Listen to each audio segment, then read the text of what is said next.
Hey guys, let's get more news about Miami Heat, but first, don't forget to subscribe and leave your like. 3 scenarios the Heat desperately need to avoid in 2024 to 2025. The Heat can't afford to have 34 different starting lineups again. After 6 years of building around Jimmy Butler, Bam Adebayo, and Tyler Herro, it's still unclear how well these 3 players mesh on the court, which is a significant problem. Miami has faced regular season issues during this era, and if they want to avoid the play-in tournament this year, they need more stability in their starting lineup. Adding Terry Rozier to the starting lineup and having a full training camp should help, but Rozier missed most of his time in Miami due to a neck injury. Keeping Rozier healthy with this group will be key. Once Miami finds rhythm in its starting lineup, we will see what it is truly capable of. Avoid offensive struggles. Miami's offense has struggled during the Jimmy Butler era. With players in and out of the lineup, it's been challenging to find consistency. Miami is known for its excellent defense, thanks to coach Erik Spoelstra. However, offensively, Miami last had a top 10 ranked offense back in the 2019-2020 season when they utilized a lot of dribble handoffs. In recent years, the Heat have been in the middle of the pack offensively. While having a top 5 offense would be great, aiming for an offensive rating around 10 to 15 is more realistic and would be a significant improvement. Clearly, Miami's offense needs to change. Improving the offense should be a priority to start the season off on the right foot. Here are some quick fixes that Miami could consider to enhance its offense. Play Tyler Herro off the ball more. Bam Adebayo and Nikola Jovic pushing the pace after defensive rebounds. More player movement off the ball, such as cutting, screening, etc. Bad vibes. After a tough season, Miami fans and NBA fans were eager to see how Jimmy Butler would approach training camp. Butler arrived with the right mindset, saying at Media Day, "I just want to play basketball and be available," like Heat president Pat Riley was talking about. Despite arriving a few hours late due to flight issues, he expressed his commitment to making everyone happy. His positive vibes on Instagram, including hanging out with teammates and enjoying time with Nikola Jovic by the ocean, have contributed to a good atmosphere in Miami. It's important for Miami to maintain this positive energy throughout the season, as it can have a positive impact on the team's performance. Despite a disappointing season, it's great to see the team bonding and enjoying each other's company. Hopefully, this positive atmosphere will carry into the regular season. Film work. Bam Adebayo shooting threes has already transformed the Heat's offense. Not sure if you heard, but Bam Adebayo shoots threes now. He took 11 in the Miami Heat's inter-squad scrimmage and followed that up by shooting 5 in the first half of Miami's preseason opener. He's making it a point to get them up, and even if he doesn't average, check stats, double-digit three-point attempts per game this season, it's important to look at where those attempts came from within the flow of Miami's new-look offense. Here's Adebayo's shot chart from the preseason game versus the Charlotte Hornets: 5 three-point attempts, 3 mid-range attempts, and 1 shot at the basket in 17 minutes.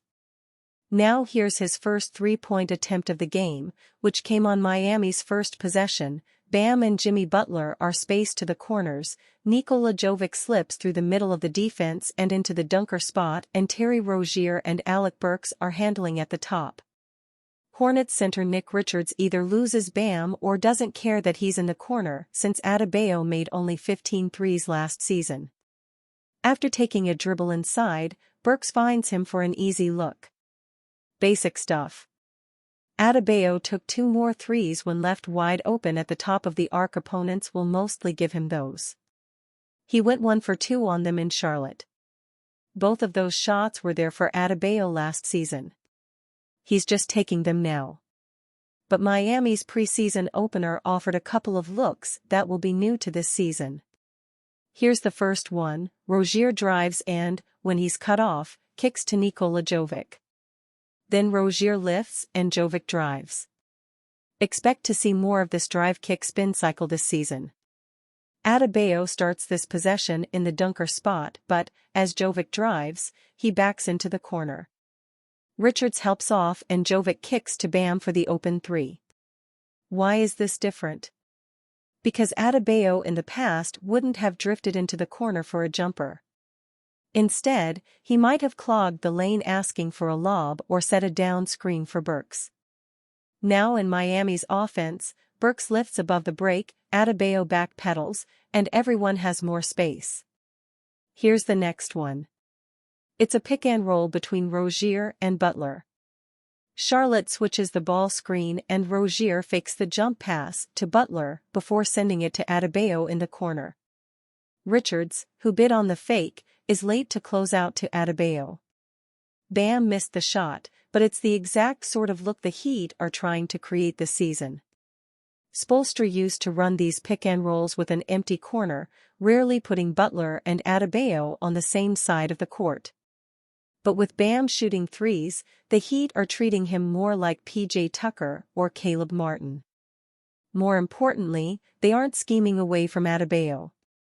They don't have to negotiate their spacing because of him. The Heat are just running their offense, trusting that Adebayo will make the open ones enough. Bradley Beal was confused why Miami Heat didn't want to trade for him. Bradley Beal seems to be clueless as to why the Miami Heat didn't trade for him before he was dealt to the Phoenix Suns.